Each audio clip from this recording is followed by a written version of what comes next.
안녕하십니까. IR을 담당하고 있는 박철호입니다. 바쁘신 가운데 신한금융지주회사의 2025년 2분기 경영실적 발표에 참석해 주신 여러분께 감사 말씀드립니다. 오늘 실적 발표에는 그룹 CFO 천상현 부문장, 그룹 CSO 고석훈 부문장, 그룹 CRO 방동건 파트장, 신한은행 CFO 이정빈 그룹장, 신한카드 CFO 박혜창 그룹장, 신한투자증권 CFO 장정훈 그룹장, 그리고 신한라이프 CFO 주성환 그룹장에 참석했습니다. 오늘 실적 발표 순서는 2025년도 2분기 경영 실적에 대한 그룹 CFO의 프레젠테이션이 있은 후에 여러분들과 Q&A 시간을 갖도록 하겠습니다. 그럼 지금부터 천상현 부문장의 경영 실적에 대한 프레젠테이션이 있겠습니다. 네, 안녕하십니까. 2025년 2분기 실적 발표에 참여해 주신 여러분들께 감사 인사를 드립니다. 자료 2페이지 경영 실적 하이라이트부터 설명드리겠습니다. 2025년 6월 말 그룹의 CET1 비율은 전 분기 대비 32bp 개선된 13.59%로 잠정 집계되었습니다. 이는 견조한 그룹 손익과 함께 환율 하락 영향과 효율적인 RWA 관리 노력이 더해진 결과입니다. 오늘 이사회는 안정적인 CET1 비율을 기반으로 주당 570원의 2분기 현금 배당금과 8천억 원의 자사주 취득을 결의하였습니다. 자사주 결의 금액 중 6천억 원은 금년 하반기에, 나머지 2천억 원은 내년 1월에 취득함으로써 금년에 이어 연간 쉼없는 자기주식 취득 정책을 지속해 나가겠습니다. 상반기에 취득 소각을 완료한 6,500억 원과 하반기 6천억 원을 포함하면 2025년 중 취득하게 되는 자사주 규모는 총 1조 2,500억 원입니다. 2025년 2분기 그룹의 당기순이익은 대손 비용의 증가에도 불구하고 비이자익 부분의 개선을 통해 전 분기 대비 4.1% 성장한 1조 5,491억 원을 시현하였습니다. 영업이익 경비율은 안정적인 수준을 유지하고 있지만 대손 비용률은 경기회복 지연 등으로 소폭 상승하였습니다. 다음 3페이지 자본입니다. 앞서 말씀드린 바와 같이 그룹의 CET1 비율은 자사주 취득 규모가 확대되었음에도 불구하고 환율 하락과 안정적인 당기순이익을 바탕으로 전 분기 대비 32bp 개선되었습니다. 그룹 RWA는 환율 하락 영향으로 외화 표시 위험 가중 자산이 감소하고 적정 수준의 원화대출 성장과 함께 수익성 중심으로 그룹 포트폴리오를 조정하며 전 분기 대비 4조 원 감소하였습니다. 앞으로도 적재적소에 필요한 자금을 충분히 공급하면서도 내부 효율화와 전략적인 자원 배분을 통해 안정적인 자본 비율을 유지할 수 있도록 최선을 다하겠습니다. 4페이지 자산 부채에 대한 내용은 자료를 참고하시기 바랍니다. 5페이지 그룹의 손익입니다. 그룹의 2분기 당기순이익은 대손 비용 증가에도 불구하고 다변화된 포트폴리오를 바탕으로 비이자익이 큰 폭으로 개선되며 전 분기 대비 4.1% 증가했습니다. 이를 통해 기업가치 제고객의 주요 관리 지표인 ROE와 ROTC도 전년 동기 대비 각각 0.7%포인트씩 상승한 11.4%였습니다. 항목별 상세한 설명은 다음 페이지부터 말씀드리겠습니다. 6페이지 이자이익입니다. 이자이익은 시장금리 하락에도 자본 수익성 중심의 적정 성장을 바탕으로 전 분기 수준을 유지하였습니다. 은행 원화대출은 자산 리밸런싱 등을 통해 포트폴리오 효율화 작업을 진행하는 한편 가계대출을 중심으로 시장 수요에 대응하며 전 분기와 유사한 수준으로 성장하였습니다. 자세한 내용은 27페이지를 참고하시기 바랍니다. 은행 NIM은 원화대출을 포함한 이자자산 수익률이 시장금리 하락을 반영하며 전 분기 대비 16bp 하락하였지만 적정 자산 성장과 효율적인 ALM 전략 실행을 통해 전 분기 수준을 유지하였습니다. 다음 페이지 비이자 이익입니다. 그룹 비이자 이익은 전 분기 대비 모든 영역에서 개선되며 34.7% 성장하였습니다. 특히 우호적인 시장 환경을 반영하며 크게 증가한 유가증권 및 외환 파생 관련 손익이 전체 비이자 이익의 성장을 견인하였습니다. 수수료 부분을 조금 더 상세히 살펴보면 신용카드 수수료는 마케팅 비용 절감을 통해 전 분기 대비 개선되었지만 전년 동기 대비로는 여전히 부진합니다. 증권 수탁 수수료는 주식시장이 활성화되고 주식 거래 대금이 확대되며 전 분기 대비 크게 증가했습니다. 투자금융 수수료는 은행을 중심으로 우량 IBD 거래가 지속되며 성장세를 이어가고 있고, 역시 우호적인 시장 환경 속에 펀드, 방카 등 상품 판매 수수료가 전년 동기, 전 분기 대비 모두 성장했습니다. 보험 관련 이익은 전년도 단기납 보험 영업 활성화에 따른 기저효과로 인해 전년 동기 대비 감소했지만 안정적인 수준의 이익 규모를 시현하고 있습니다. 다음 8페이지 판관비와 대손 비용입니다.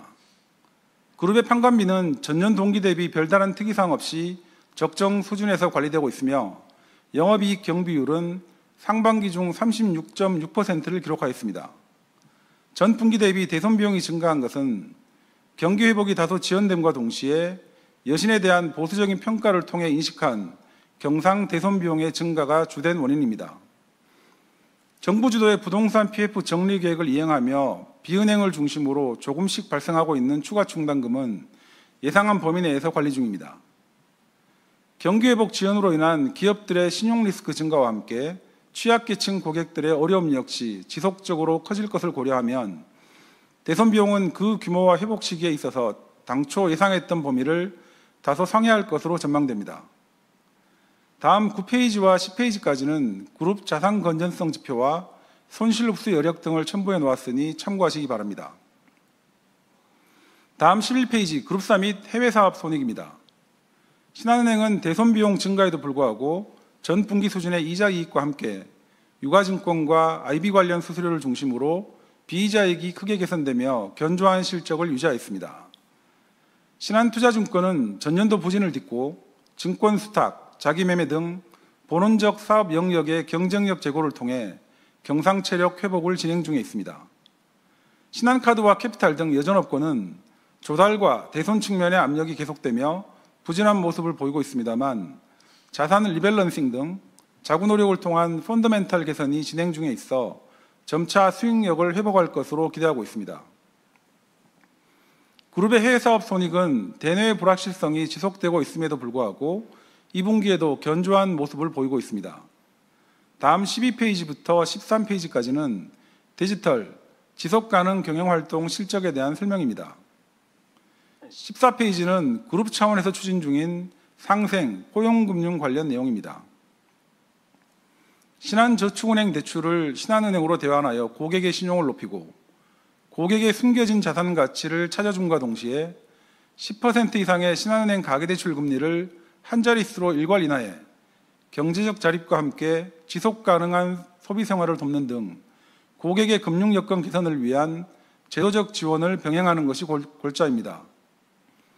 앞으로도 당그룹은 금융 본연의 생산적인 자금 중개 기능을 충실히 수행함과 동시에 고객, 사회와 상생할 수 있는 다양한 프로그램을 지속적으로 추진하여 모든 이해관계자들과 더불어 성장하는 지속 가능한 금융그룹이 될 수 있도록 최선을 다하겠습니다. 15페이지부터 18페이지까지는 당사가 추진 중인 기업가치 제고계획 이행 실적입니다. 전체적으로 작년과 금년에 발표한 이행계획 대비 현재까지 양호한 이행 실적을 보이고 있다고 말씀드릴 수 있겠습니다. 상세한 내용은 자료를 참고하시기 바랍니다. 다음 19페이지부터는 그룹사별 재무 현황과 상세 손익, 운용 및 조달 현황에 대해 기재해 놓았으니 참고하시기 바랍니다. 당사의 상반기 실적과 주중하는 정책과 관련하여 개인 투자자들을 위한 별도의 설명회도 준비하고 있습니다. 개인 투자자분들의 많은 참여를 부탁드리겠습니다. 이상 발표를 마치겠습니다. 경청해 주셔서 감사합니다. 네, 감사합니다. 지금부터 여러분들과의 Q&A 시간을 갖도록 하겠습니다.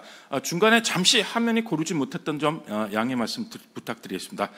그럼 지금부터 여러분의 질문을 받도록 하겠습니다. 질문이 있으신 분은 줌에 접속한 상태에서 손들기 눌러주시기 바랍니다. 네, 첫 질문은 NH투자증권의 정준섭 위원입니다. 질문 부탁드리겠습니다.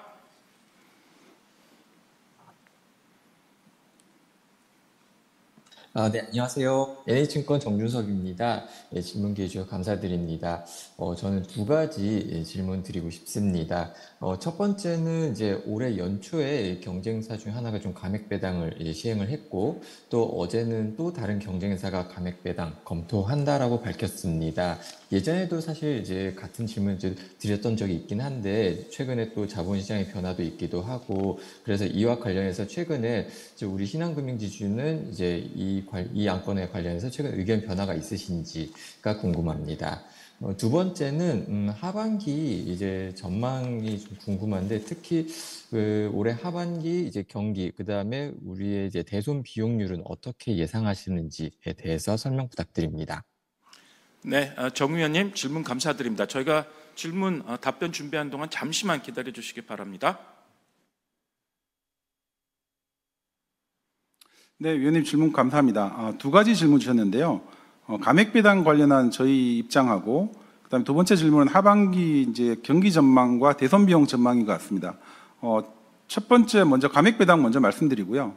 그다음에 하반기 전반적인 뭐 신용 사이클 흐름이라든지 이런 부분은 저희 CRO께서 말씀 조금 하시고, 그다음에 대선 비용 이어서 제가 조금 더 말씀드리면 될 것 같습니다.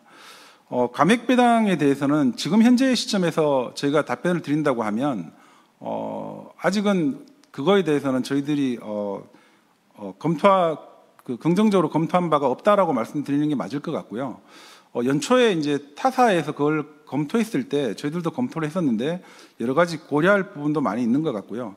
특히 지금 시점에서 보면 아마도 정책 당국에서 세제에 대한 어떤 여러 가지 검토를 하고 있는 걸 알고 있습니다.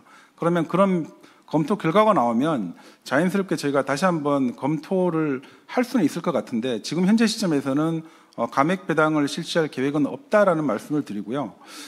아마 이제 타사 같은 경우에 보면 감액 배당을 실시한 이유가 뭐 주주 환원에 대한 어떤 혜택을 올리기 위해서 하는 것도 있지만, 배당 가능 이익이 좀 부족해서 어쩔 수 없이 하는 경우도 있긴 한데, 저희 같은 경우는 뭐 배당 가능 이익도 작년 말 기준으로 4조 6천억 정도로 충분히 있기 때문에 뭐 그런 관점에서의 감액 배당을 검토할 상황은 아닌 것 같고요. 아무튼 나중에 세제나 이런 것들이 결과가 나오면 거기에 맞춰서 다시 한번 검토는 해보겠지만, 지금 현재는 감액 배당은 아직은 계획이 없다라는 말씀을 먼저 드리겠습니다.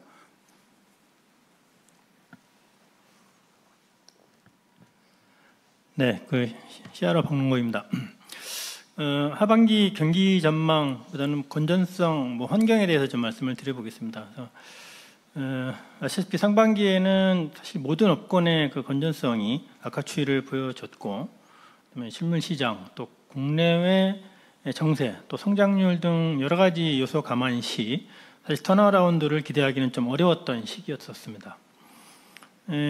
다행히 최근 들어서 저희 신한은행의 물론 기저효과일 수도 있습니다. 신한은행의 신규 연체 건수 내지는 신규 연체 금액은 좀 감소 추이를 저희가 확인하였고요. 그다음에 또 빈티지 분석 결과 최근 2년 내에 취급한 대출 중의 그 연체 금액이 조금 감소 추이를 또 확인했습니다. 아시다시피 최근 들어서 저희가 추경 집행이라든지 아니면 민생 회복 지원금이라든지 그다음에 배드뱅크 이런 일련의 정책들이 소비 진작 및 소상공인 지원을 위한 정책들이 계속 이어지고 있습니다. 작년부터 또 저희가 부동산 PF 등 부동산 정책에 대해서 정부와 같이 정상화 작업들이 진행되고 있습니다. 이런 일련의 작업들과 또 하반기에 저희가 예상하고 있는 금리 인하 효과가 이렇게 맞물려서 어우러지면 아무래도 또 하반기에는 조심스럽게 건전성의 피크아웃 시기가 좀 도래하지 않을까라는 좀 기대하고 있습니다. 다만 지금 저희가 어려운 상황입니다. 관세 정책도 있고 또 최근에 가계부채 규제 강화 조치도 있고 그런 것을 따졌을 때 사실 불확실성이 여전히 좀 있다고 판단하고요. 그래서 저희는 어떤 경계감을 늦추지 않고 계속 관리할 예정입니다. 아까 대손 비용에 대해서 조금 상반기의 상황만 조금 말씀을 드리겠습니다. 제가 아까 말씀드렸다시피 전반적인 건전성 회복이 지금 지연되고 있는 상황, 그다음에 저희가 상반기에 그 신용평가를 좀 보수적으로 했습니다. 그래서 그쪽에서 조금 대손 비용이 조금 좀 추가가 됐고요. 그다음에 부동산 영역에 대해서 저희가 추가 충당금 좀 쌓았습니다. 상반기에도 그런 부분들이 대손 비용이 저희가 당초 예상했던 것 대비 조금 증가 요인으로 작용했다, 이렇게 좀 말씀을 드릴 수 있겠습니다. 네, 방금 CRO께서 이제 하반기의 어떤 신용 사이클 흐름이나 이런 전망에 대해서 말씀해 주셨는데요. 저희들이 매 분기 실적 발표할 때마다 건전성에 대한 전망이라든지 그 대손 비용에 대한 가이던스를 드리고 있는데, 올해가 참 특히 어려운 것 같습니다. 저희들이 연간 실적 발표, 1분기 실적 발표할 때마다 대손 비용률 전망치가 좀 올라가고 있는데, 지금 만약에 저희들이 다시 한번 가이던스 드린다고 하면 지난 1분기 때 저희가 이제 40bp 초중반 정도 말씀드린 것 같은데, 조심스럽게 아마 40bp 중반 정도 넘어갈 수 있지 않을까라는 생각을 가지고 있고요. 내부적으로는 40bp 중반 정도를 타겟해서 관리는 하고 있습니다. 대신에 앞서서 CRO께서 이제 대손 비용에 대한 말씀을 하셨는데, 이 대손 비용이 결국은 이제 자산 건전성이 악화되면서 경상적으로 대손 비용이 따라 들어가는 것도 있겠지만, 어떤 보수적인 관점에서의 충당금 적립 이런 부분들은 조금 더 저희들이 적극적으로 가져갈 수 있다고 하면, 자본 비율이라든지 손익 여력에 조금 여유가 있다고 하면 조금은 보수적으로 손실을 빨리 흡수하자라는 것도 저희 입장이기 때문에 아마 그런 부분도 저희 대손 비용에 조금이 좀 들어가 있다라고 말씀드릴 수 있을 것 같습니다. 어쨌든 대손 비용에 대해서는 지금 하반기 조심스럽게 4분기 넘어서 피크아웃 예상은 하지만 아마 40bp 중후반, 저희 내부 한 40bp 중반 이 정도로 말씀드려야 될 것 같습니다. 네. 네, 두 분 답변 감사드립니다. 다음 질문 받겠습니다. SK증권의 서룡진 위원님, 질문 부탁드리겠습니다. 네, 질문 기회 주셔서 감사합니다. 저도 두 가지 정도 여쭙고 싶은데요. 먼저 저희 최근에 계속 이제 배당소득 분리 과세라던가 이런 부분에 대해서 계속 관심이 좀 높아지고 있는 것 같습니다. 그래서 저희도 그런 부분이 이제 좀 법제화가 좀 되거나 약간 이런 경우가 나오게 되면 저희도 어떤 변력 공시에서 얘기하셨던 주주환원이나 이런 부분에 있어서 변화가 좀 같이 수반될지 전반적으로 어떤 생각이라던가 방향성 같은 거 좀 공유해 주시면 좋을 것 같고요. 이제 두 번째로는 저희 최근에 스테이블 코인이나 이런 거 얘기 계속 나와가지고 회사 측에서 조금씩 준비하시거나 그런 부분이 있는지 여쭙고 싶습니다. 네, 설 위원님 질문 감사합니다. 저희가 질문 답변하는 동안 잠시만 기다려 주십시오. 네, 위원님 감사드립니다. 지금 두 가지 질문 주셨는데요. 첫 번째 이제 주주환원 믹스에 대한 질문 주셨고, 스테이블 코인에 대한 질문 두 가지 주셨습니다. 첫 번째 질문은 제가 답변을 드리고요. 두 번째 질문은 저희 CSO께서 답변을 드리도록 하겠습니다. 최근에 이제 배당소득 분리과세가 워낙 이제 여러 가지 얘기들이 나오면서 많은 얘기들이 있는 것 같습니다. 분명히 저희도 이거에 대해서 민감하게 여러 가지를 좀 모니터링을 하고 있고요. 하지만 이것도 마찬가지인 것 같습니다. 지금 이제 여러 가지 35%다 여러 가지 얘기들이 나오는데, 최종적으로 어떻게 귀착이 될지는 법제화되는 것들을 봐야 될 것 같고요. 만약에 이게 어느 선에서 법제화가 된다고 하면 저희도 그에 맞춰서 주주환원의 믹스에 대해서는 당연히 고민을 해야 될 것 같습니다. 저희가 애초에 기업가치 재고 계획을 공지를 할 때 매년 분기 단위로 진척 사항을 점검하고 이사회 차원에서 논의를 한다고 말씀드린 것처럼 당연히 이 부분도 논의를 해야 될 것 같고요. 사실은 오늘 오전 이사회 때도 이런 얘기들을 좀 다룬 적이 있습니다. 거기서도 아직 이제 입법 법제화가 어떻게 될지 모르기 때문에 그 부분을 보면서 검토하자라는 얘기를 했고요. 대신에 이제 저희 같은 경우는 저희 기업가치 재고 계획의 특징이 주주환원의 속도도 있지만 자사주 소각, 주식수 감축을 또 별도의 목표로 세웠기 때문에 저희 입장에서는 원칙적으로는 자사주 소각 중심으로 간다라는 큰 원칙은 크게 변동은 없는 것 같은데요. 다행스러운 것은 지금까지 좀 자사주 소각 속도가 워낙 빠르다 보니까 아마도 2027년까지 안 가더라도 저희가 목표했던 5천만 주가 달성이 될 것 같습니다. 그렇다고 하면 적절한 타이밍에 배당과 자사주 소각의 믹스를 유연하게 변동시킬 수 있는 룸은 있다라고 생각이 되고요. 궁극적으로 저희도 저희 PBR의 가치가 0.8배가 넘어가거나 하면 적정한 가치 이상이 돌아간다고 하면 자사주 소각보다는 배당을 통해서 저희 은퇴 세대라든지 개인 고객에 대한 캐시플로우를 제공하겠다라는 그 생각을 가지고 있기 때문에 향후 입법화 과정을 보면서 유연하게 검토하고 그리고 시장과 소통하도록 하겠습니다. 네, 스테이블 코인 관련해서 질문이 있으셨는데요. 언론에 발표된 대로 원론적인 답변 드리겠습니다. 언론에 나왔지만 14개 은행들이 연합해서 스테이블 코인 관련해서는 고민도 하고 스터디도 하고 하는 협의체가 이미 가동 중에 있고요. 거기에 저희 신한은행이 참여해서 하고 있습니다. 그리고 내부적으로는 아직 법제화가 안 돼서 이게 발행 주체가 누군지 어디에 쓸 수 있는지 감독은 어떻게 했는지 아직 불확실한 상황입니다.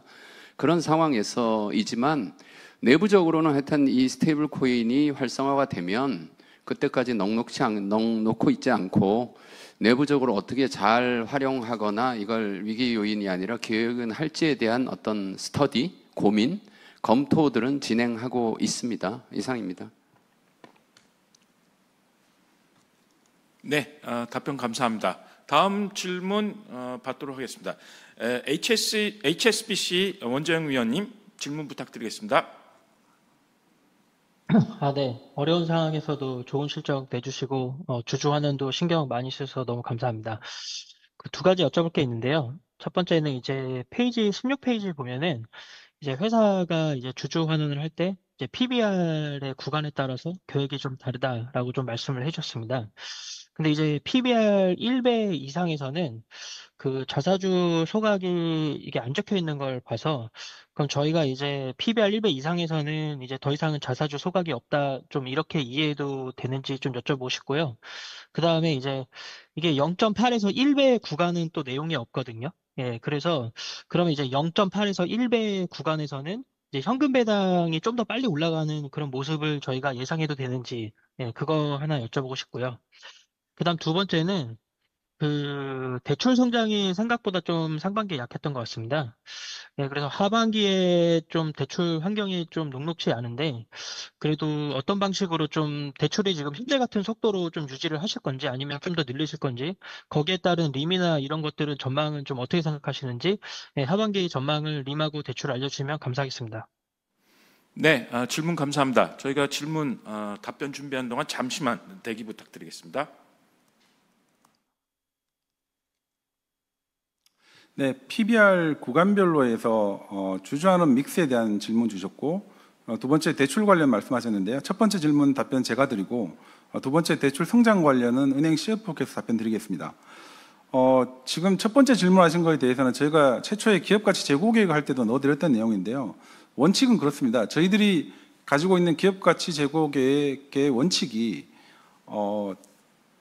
COE와 ROE를 비교해서 적절하게 성향의 수준에 따라 가지고 자원 배분을 효율적으로 하겠다라는 말씀을 드렸고 현재와 같은 ROE 수준이라고 하면 PBR을 정상화시키기 위해서는 주주환원을 더 속도로 올리겠다라는 거고 그 주주환원의 효과에 있어서 자사주 소각이 현금 배당보다 효과적이다라고 판단했고 그거를 적정 수준을 볼 때 정답은 없지만 PBR 1배 수준 정도까지라고 한다고 하면 그 근처가 되는 PBR 0.8배까지는 저희 원칙인 자사주 중심의 주주환원을 올리겠다라는 거고 0.8배가 넘어가게 되면 그 타이밍에 적절하게 또 믹스를 보겠다라는 어떤 원칙적인 말씀을 드린 거고요.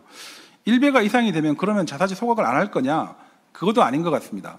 실제로 해외 사례 같은 경우 봐도 PBR이 1.2배까지는 자사주 소각이 효과적이다라는 것도 있고 여러 가지 상황에 따라 틀린 것 같습니다. 그래서 지금 말씀드릴 수 있는 건 저희의 ROE의 어떤 회복 속도라든지 레벨 그리고 PBR의 수준에 따라서 유연하게 볼 생각이고요. 지금 요 자사주 소각과 배당의 믹스 또한 저희들이 분기 단위로 계속해서 저희가 이행 실적하고 그다음에 기업 가치 수준을 보면서 이사회와 논의하면서 계속해서 논의하고 그걸 시장과 소통하도록 하겠습니다. 네, 은행 CFO 이정빈입니다. 자산 성장과 마진 부분 말씀을 주셨는데요. 답변 드리겠습니다. 상반기는 말씀하신 것처럼 저희가 자산 성장이 약간 좀 둔화된 모습을 보였습니다. 가계대출은 이제 정부 당국과의 관련된 뭐 총량 관리가 지금 계속되고 있고, 그 속에서 이제 상반기 가계대출은 한 2.5조 성장을 했는데, 하반기도 이제 그 여러 가지 정책적인 부분 감안하면서 적정한 수준으로 가계대출은 좀 성장 속도를 관리할 계획을 가지고 있습니다.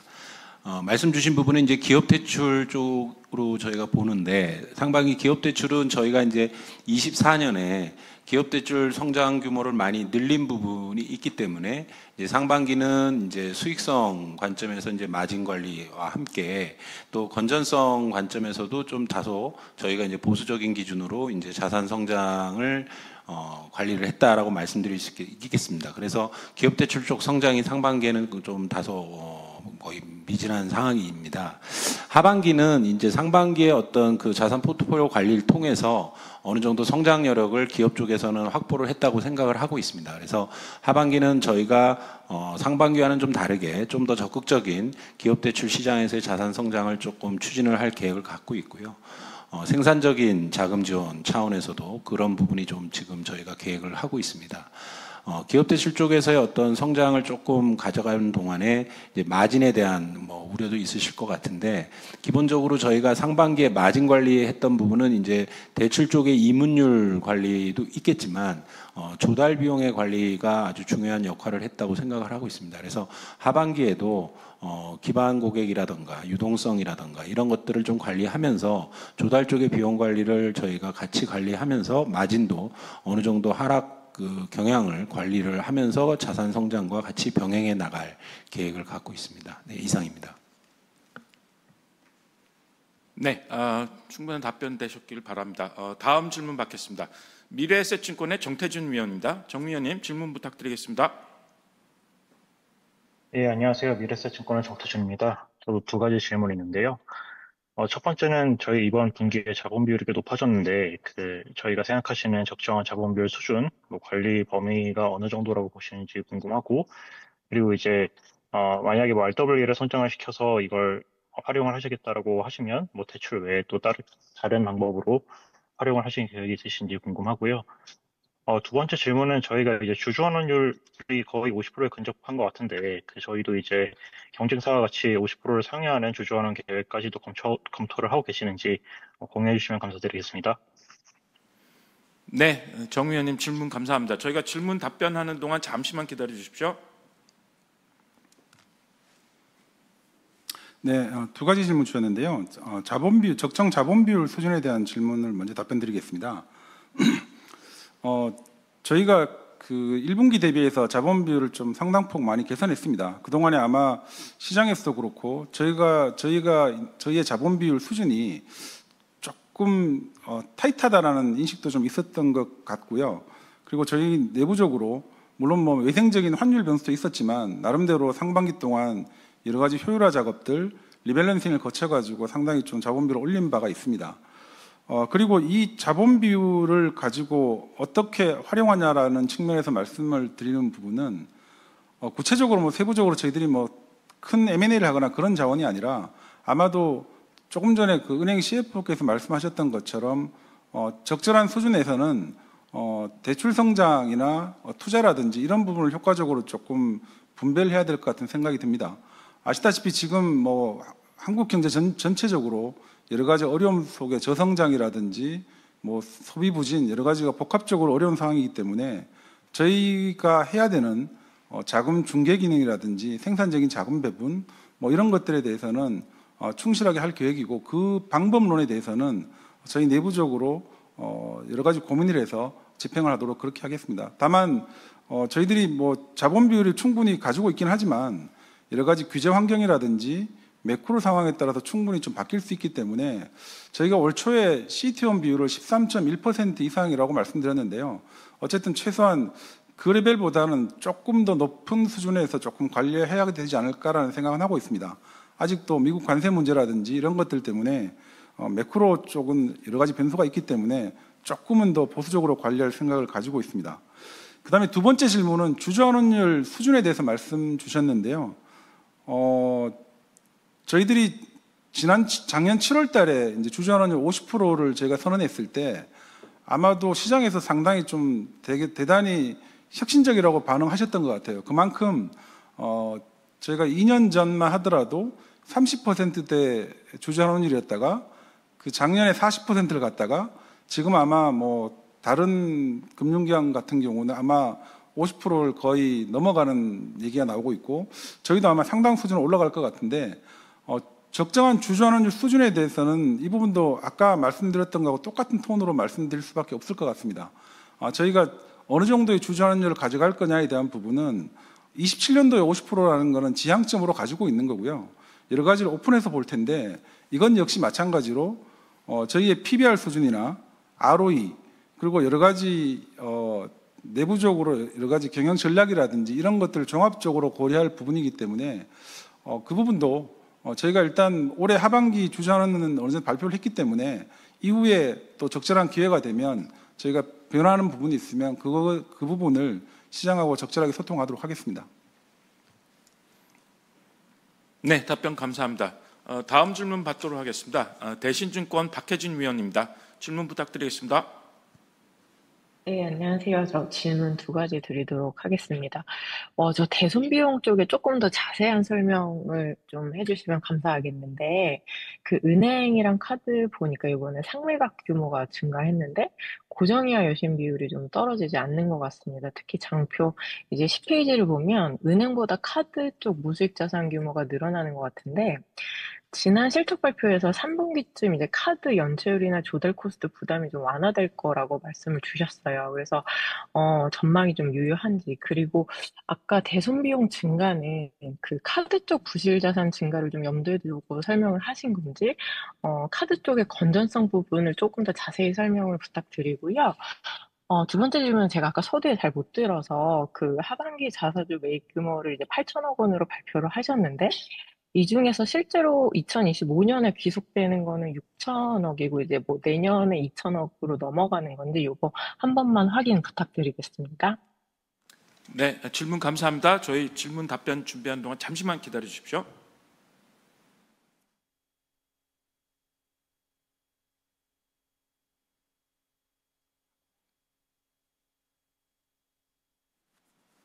네, 두 가지 질문 주셨는데요. 대손 비용에 대한 질문하고 그다음에 자사주 소각 스케줄에 대한 질문 주셨는데 제가 뒤에 있는 자사주 소각 부분 먼저 말씀드리고요. 대손 비용은 제가 그냥 오버롤하게 잠깐 말씀드리고 카드 쪽에 집중해서 말씀을 주셨으니까 카드의 건전성이라든지 이런 전반적인 현황에 대해서 카드 CFO께서 조금 더 상세하게 말씀드리는 걸로 그렇게 하겠습니다. 자사주 소각은 저희가 이번에 이사회에서 결의한 건 8천억을 결의했고요. 거기서 분명하게 나눈 거는 올 연말까지 6천억을 매입하고 내년 1월에 2천억을 매입하는 걸로 구분을 했습니다. 이 부분은 저희가 작년에도 똑같았는데요. 저희가 워낙 자사주의 소각이 워낙 규모가 커지다 보니까 그것들을 연중으로 좀 퍼뜨리기 위해서 작년부터 그렇게 하고 있고요. 저희들은 일관되게 회계연도 기준으로 명확하게 구분을 하고 있습니다. 그래서 올해 매입하게 되는 6천억까지가 올해의 저희 주주환원 금액이고 나머지 2천억은 내년도에 매입하면서 내년도에 주주환원으로 편입된다. 그렇게 말씀드릴 수 있겠습니다.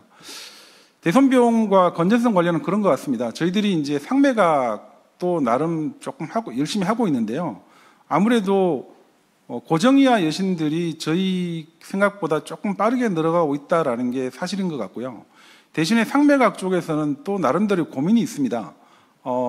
지금 뭐 워낙 이제 부실 여신들이 많이 늘어나다 보니까 시장의 매각 가격이 워낙 떨어지고 있습니다. 그래서 작년에 비해서 워낙 가파르게 떨어지고 있기 때문에 건전성 비율을 관리하기 위해서 손실을 어디까지 감내할 거냐라는 것도 내부적으로 좀 고민되는 부분이어서 물론 그것들이 뭐 건전성 비율에 대한 관리도 중요하기 때문에 적정한 수준에서 그걸 관리해야 되겠지만 그런 고민도 있다라는 말씀드리고요. 카드 관련은 카드 CFO께서 조금 더 충분히 설명을 드리겠습니다. 네, 카드 CFO 박예창입니다. 지난번에도 그 연체에 대해서 설명을 드렸는데요. 저희 카드 쪽은 이제 신규 연체 진입에 대해서 좀 더 상세하게 보고 있는데 그 개념이 이제 연체 2개월 전이율 처음 들어와서 연체 2개월로 들어가는 그 전이율을 갖다 중점적으로 보는데요. 그 작년 말에 저희 탄핵 사태 이후로 좀 많이 상승을 했었고요. 그 다음에 내부에서 저희가 직접 회수 조직도 운영을 하고 또 여러 가지 조치를 해서 사실 연체율은 한 2월 달쯤에 한 연체 기월 전이율이 한 0.45%로 이제 피크를 찍었다가 한 7월 달쯤에는 한 0.415 정도로 예상되는 게 많이 지금 좋아지고 있습니다. 예, 다만 이제 최근에 또 주택 가격 안정 차원에서 이제 대출 공급이 좀 차단되고 있어가지고요. 요 영향은 또 한 두세 달 있으면 또 오기 때문에 그 부분을 좀 잘 지켜봐야 되기 때문에 섣불리 좀 말씀드리기는 그런데요. 현재 있던 상황에서 많이 이렇게 피크아웃을 하고 좀 내려오는 추세에는 있다고 보시면 될 것 같고요. 그다음에 아까 고정이하 여신 말씀 주셨는데요. 저 이전에 이제 연체됐던 부분이 고정이하로 이제 밀려 내려오니까 저희가 상매각을 통해서 관리를 하고 있고요. 그 고정이하 비율이라든지 연체율이 늘지 않도록 그렇게 상매각은 늘려가면서 이렇게 관리는 하고 있습니다. 그 율 관리는 이전 수준을 계속 관리해 나갈 예정입니다. 네, 감사합니다. 네, 답변 감사드립니다. 현재 질문을 하고 계신 분이 없는데요. 잠시 질문, 질문 들어왔습니다. 네. 하나투자증권의 김도하 위원님 질문 부탁드리겠습니다. 네, 그래서 한 가지만 마지막으로 간단하게 여쭤보겠습니다. 저희 부동산 신탁 관련해서 그 소송이 있었던 이슈들도 최근에 좀 기사 나오고 했었었는데요.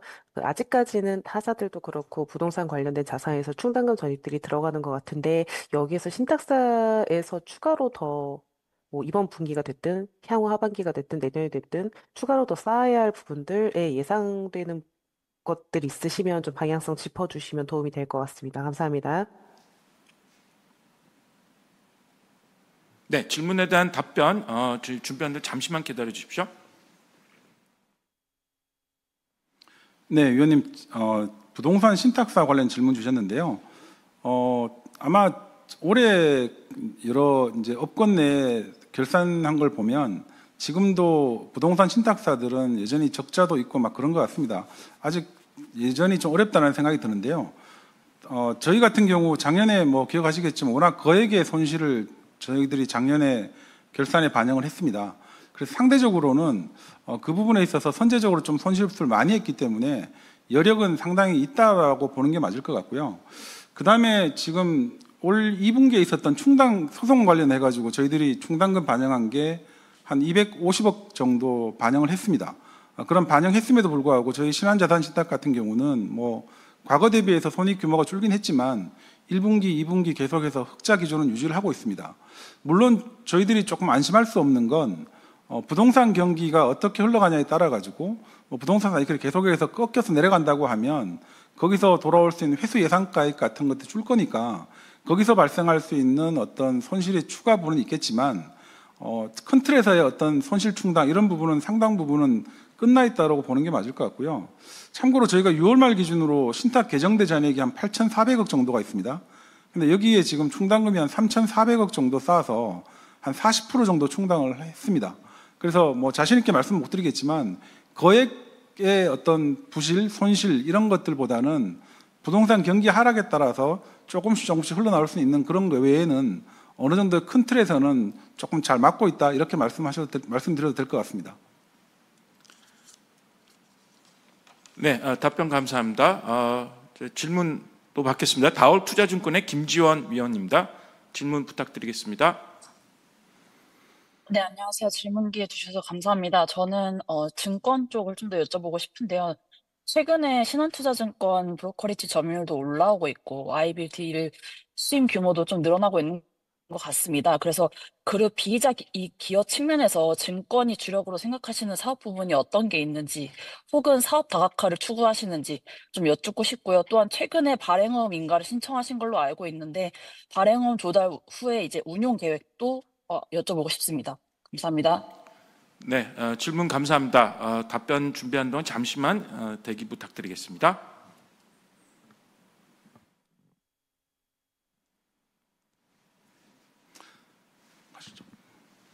네, 증권 CFO 장정원입니다. 질문 기회 주셔서 감사드립니다. 그 첫 번째 브로커리지 IB 수익 관련 질문하셨는데요. 향후 수익은 저희가 자체 진단할 때 저희가 한 4, 5년 동안 WM과 IB 중심의 이제 성장을 좀 추구해 오다가 저희가 사모펀드 사태, 그 다음에 저희가 해외 대체 투자나 PF 관련 그런 손실들이 좀 있다 보니까 저희가 뭐 냉정하게 보면 리테일 WM하고 IB가 조금 오히려 부진했던 것이 사실입니다. 근데 그 부분을 말씀하신 것처럼 저희가 자산관리, 그러니까 PWM 쪽하고 IB 쪽 이 부분을 중심으로 저희가 수익을 좀 성장을 시키려고 하고요.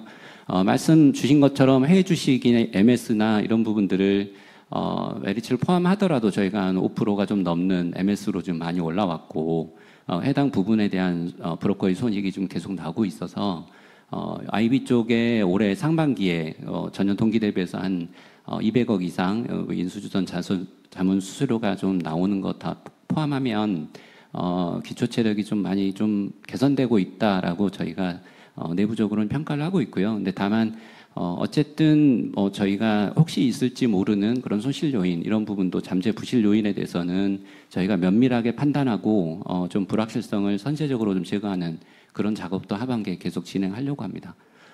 두 번째 그 발행업 라이선스 취득 관련은 사실 좀 조심스러운 얘기인 것 같습니다. 뭐 증권업이 5개 사업자가 다 같이 공이 사실 좀 신청을 한 걸로 저희도 탐문을 하고 있고요. 해당 부분에 대해서는 저희도 조심스럽지만 해당 부분을 좀 면밀하게 검토했고 뭐 조금 공격적인 그런 뭐 기존의 발행업 사업자가 하고 있었던 그런 공격적인 성장의 모습보다는 저희가 정부 당국의 이런 모험 자본의 활성화 이런 취지하고도 좀 얼라인시키고 그러면서도 좀 보수적인 성장 그리고 해당 부분을 저희 그룹의 모험 자본 포트폴리오하고 맞춰서 해당 부분이 수익과 그다음에 이런 성장이 좀 효율적으로 어우러지도록 그렇게 포트폴리오를 짰습니다. 이미 짰고 저희가 시뮬레이션 그다음 시나리오를 상당 부분 좀 많은 버전의 이런 것들을 통해서 조금 안정적으로 좀 갈 수 있도록 사업을 준비하고 있습니다. 이상입니다. 네, 답변 감사합니다. 삼성증권의 김재우 위원님 질문 부탁드리겠습니다. 예, 안녕하세요. 고민 투자 감사드립니다. 저는 그냥 간단하게 몇 가지만 좀 여쭤볼까 싶은데요. 첫 번째로는 지금 아까 크레딧 코스트 말씀 주셨을 때 올해 이제 40pp 중후반 정도 연간으로 보신다고 했는데 2분기 때 저희가 계산을 해보면 대충 한 60pp 정도 나왔던 것 같습니다. 그러니까 누적으로 50인 거고 분기 중으로 보면 60이니까 그러면 이게 원래 통상 4분기 때 좀 오르는 부분도 있고 한데 그럼에도 불구하고 연간 40pp 중반이라 그러면 이제 2분기 대비해서 혹은 상반기 대비해서 내려오는 쪽을 저희가 하반기 때 기대하는 게 맞는지 이제 그 부분이 조금 더 확인 좀 부탁드리고요. 두 번째로 이제 비이자 부분 쪽에서 이제 유가증권 파생 쪽이 워낙 좀 많이 늘었습니다. 그러다 보니까 고민스러운 건 이게 이제 하반기 때도 이어질 수 있냐, 어느 정도 이어질 수 있냐가 지금 궁금한데요. 혹시 이제 일회성이 좀 있는지 하고 그다음에 하반기 때 어떻게 좀 생각을 하시는지에 대해서 좀 비율을 부탁드리고요. 마지막으로는 더전비존이랑 제주은행 협업 관련해서 현재 어느 정도 이게 진행이 되고 있는지 하고 이게 만약에 잘 되면 제가 이제 이거 좀 확대할 수 있는지 뭐 이런 부분들에 대해서도 좀 말씀 좀 부탁드리겠습니다. 감사합니다. 네, 질문 감사합니다. 저희가 질문 답변 준비하는 잠시만 대기 부탁드리겠습니다. 네, 세 가지 질문 주셨습니다. 크레딧 코스트 전망에 대한 뭐 근거라고 해야 될지 질문 주셨는데요. 말씀하신 것처럼 2분기만 놓고 보면 60pp라고 하면 뭐 그게 계속 이어진다고 하면 당연히 40pp 중반 후반이 당연히 안 나올 것 같고요. 저희들이 나름대로 3분기나 3분기에 생길 수 있는 어떤 경상적인 어떤 추세, 그 다음에 좀 거액으로 들어갈 수 있는 것들이 있는지 한번 나름대로 시뮬레이션을 해본 결과고요. 그렇다고 하면 2분기보다는 조금씩 줄 거다라고 그렇게 말씀드리는 게 맞을 것 같습니다. 그다음 두 번째 유가증권과 파생 관련인데요. 아무래도 유가증권이 뭐 금리 하락기에 제가 이자익이 빠지는 대신에 나름대로 그쪽에서 이제 수익 기반이 되긴 하는데요. 이 부분도 매크로 변수하고 조금 더 연결이 좀 돼 있을 것 같습니다. 이게 주식시장 활성화라든지 자본시장 쪽 코스피 상황이라든지 그다음에 그 시장 금리가 어떻게 흘러가는지에 따라 다를 것 같은데요. 어쨌든 계속해서 이거보다 폭발적으로 증가한다고는 말씀드리기 힘들겠지만 어느 정도는 현재 시장 금리 흐름이라든지 그다음에 2분기 이후부터 이제 코스피의 어떤 활성화 이런 것들을 보면 아마 이런 추세는 좀 갈 수 있지 않을까라고 저희는 생각합니다. 그리고 파생 같은 경우는 뭐 특별히 특수인이 있는 건 아니고요. 아무래도 파생은 뭐 평가 측면보다는 여러 가지 환율이 움직일 때 변동성에서 발생하는 손익들 이런 것들을 생각한다고 하면 여전히 그런 부분도 충분히 포텐셜은 있다라고 저희는 판단하고 있습니다. 세 번째 도전 비중 관련은 저희 CSO께서 답변드리겠습니다. 이 건도 뭐 협업 열심히 잘 하고 있다고 답변 드려야 될 것 같고요. 제주은행 직원, 더존 비지원 직원, 그리고 신한은행의 요 관련한 그 분야의 전문가들 해서 한 40여 명으로 팀이 구성돼서 4월부터 열심히 그 여러 가지 각종 제반 준비를 하고 있습니다. 원래 최초에 발표했던 것처럼 내년 1분기 말을 타겟으로 해서 중소기업이나 소상공인에게 의미 있는 그 상품이 출시될 수 있도록 뭐 차질 없이 진행하고 있다. 지금 이렇게 말씀드릴 수밖에 없고요.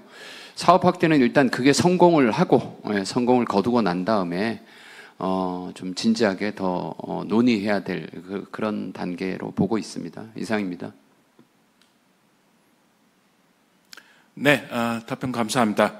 오늘 여러 금융 지주회사들의 실적 발표가 몰려 있는데요. 지금 시간이 상당히 경과했습니다. 그래서 이만 저희가 25년도 2분기 경영 실적 발표를 마치고자 합니다. 발표를 마치기 앞서 잠시 개인 투자자 설명에 대한 안내를 좀 드리도록 하겠습니다.